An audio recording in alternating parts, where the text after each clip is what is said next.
كل يوم. بس ايمان برضه كان في مشكله اوضه اللبس بتاعت الناشئين.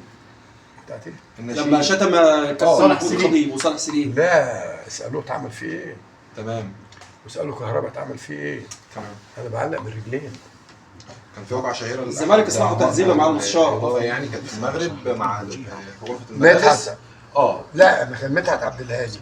وامير ما هو جاب لك عقد. بص جاب لك 8 مليون دولار. تمام. قلت ايه بقى؟ لا انت عايز تروح الاهلي من ورا، اديك اديته الاهلي بكام؟ ببلاش. يا بطل هبل بقى وعبط. ده هدار ملعب يا جماعه. المفروض يتحاسبوا. بيتدخل بصفته ايه دلوقتي؟ هو السؤال بقى، شفت انت بقى مخك ابتدى يشتغل. انت مين يا عباس؟ قول لنا اشتريت النادي من مين؟ يا مسؤول يا محترم اطلع قول انا بعت النادي الممدوح عباس بمبلغ كذا، انا اديهولك وهي في 60 داهيه. ايه ده؟ ده بيروح اوضه الليل.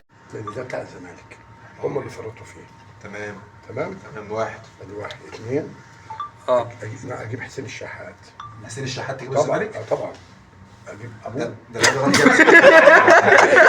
بس ده راجل معجون يا باشا. هو عبد الله السعيد مش كان معجون؟ عبد الله السعيد انا من صغري اهلاوي. لا عبد الله السعيد. ايوه جبته ولا ما جبتوش؟ جبته يا باشا.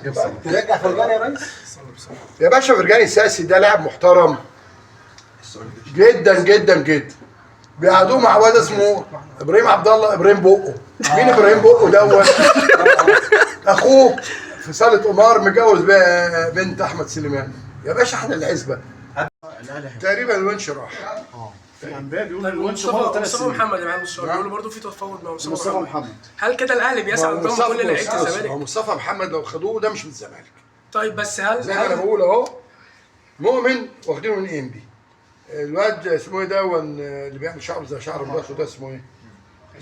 امام. نفس اللون بتاعها شعرها. امام واخدينه منين؟ من الدنمارك.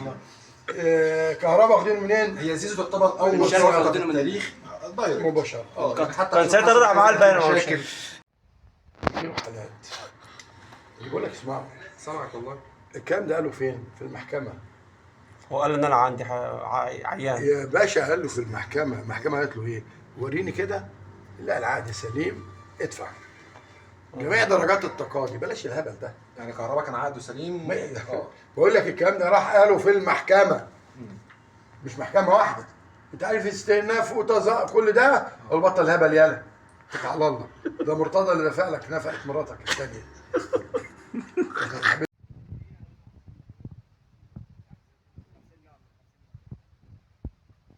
عشان دراعه. دي شرايح 50 ناقه. حقه.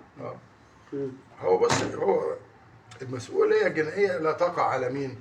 على نوسه دي. ماشي بس هو بيقول لك بس هي كان ممكن يموتوا يا جماعه ثواني يا جماعه. بس المسؤوليه اسمعني بس. المدنيه زي العربيه لما السواق بتاعك يعمل حادثه تمام؟ انت ما بتعاقبش جنائي. مين اللي بيتعاقب؟ السواق. لكن انت مسؤول عن التعويض. طيب الولد